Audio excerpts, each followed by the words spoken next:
It's a beautiful day. Next up, we have Tess Vining, Mindsoothers. Tessa is a licensed clinical social worker and licensed clinical alcohol and drug counselor with over 18 years of experience in individual, family, and group therapy with adolescents, young adults, and adults. In addition to her clinical practice, Tessa has extensive experience in the area of drug and alcohol prevention, specifically with middle, high school, and college-age students. Everybody please welcome Tessa Vining. So you can use this one to speak into the mic. Yeah. Can I take it off? Just try not to. Oh, okay. Hi, everyone. Thank you for the introduction. So I work in a group practice here in Livingston called Mindsoother Therapy Center. We're actually located right down the street. We tend to serve adolescents, young adults, and their families here in Livingston, Essex County, Union County. And basically, we're just going back to some in-person work, which has been wonderful, but we're also very comfortable with teletherapy as well. So one of the unique things that I can bring to this wellness fair is a focus on the type of therapy that we do. So all of our clinicians are what's known as DBT-informed therapists. DBT stands for Dialectical Behavioral Therapy. Show of hands of people who have heard of DBT therapy. Okay, a few of you.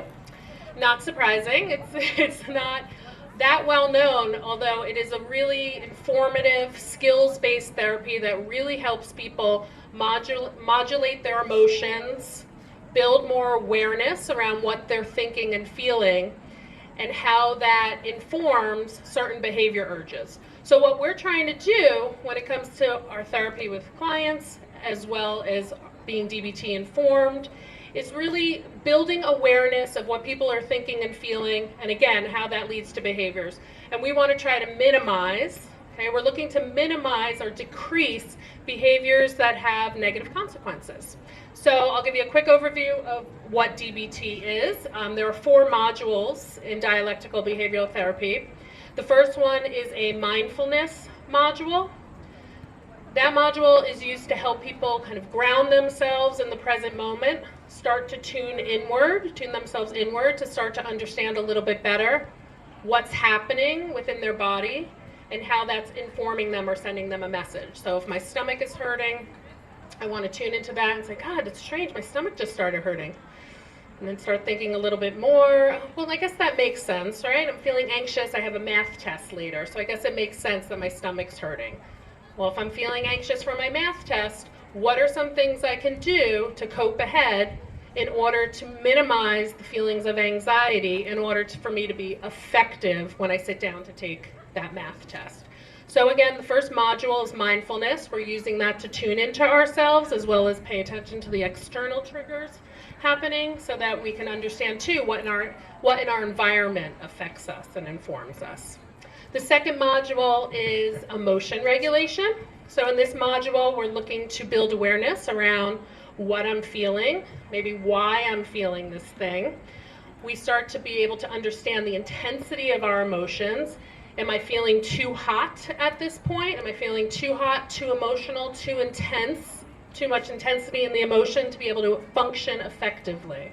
So if I'm anxious for my math test and I'm really heightened with my anxiety, my brain's going to go offline and I'm not going to be able to really focus on this math test in front of me and do well.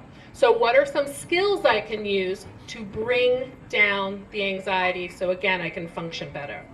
So in emotion regulation, again, we're looking to identify what we're feeling, maybe what's making us feel that way, as well as check the facts, see if it's factual for what I'm thinking and feeling. And if it's not factual, how do I move away from that and relax myself? So again, DBT is a skills-based therapy. So in each of these modules, we're learning concrete skills to help us do things like be mindful, like regulate our emotions. The third module is distress tolerance, which is about, okay, now I'm in crisis, right? I'm in the red zone, I'm in the hot zone. I am not functioning well. I am not feeling good, okay? how do I get out of that red zone and start bringing myself down to a lower temperature so that I can function better? So in distress tolerance, we learn skills to break that distress moment. Go out in the cold weather, put some ice cold water on your face, do 100 jumping jacks if you need to. The idea is to start modulating your body a little bit better, slow your breathing down, slow your body down, so that you can get into, a different frame of mind in order to access even more skills to help yourself modulate. And then the last module is interpersonal effectiveness. That's all about communication, relationships, learning how to ask for what you need, learn how to be in a healthy relationship, learn what your own values and boundaries are so that you don't overstep them. All of these skills are meant to help us, again, build more awareness about ourselves, what makes us tick, what triggers us, helps us be effective towards healthier coping skills, right? So it's one thing to have the awareness, it's the other thing to bring in healthy coping skills so that we can ride the wave of these intense emotions in a healthier manner. So that is DBT in a nutshell. So I wanted to thank you all for listening to me today, and I'm glad you're coming to this. This is a very important fair. Thank you.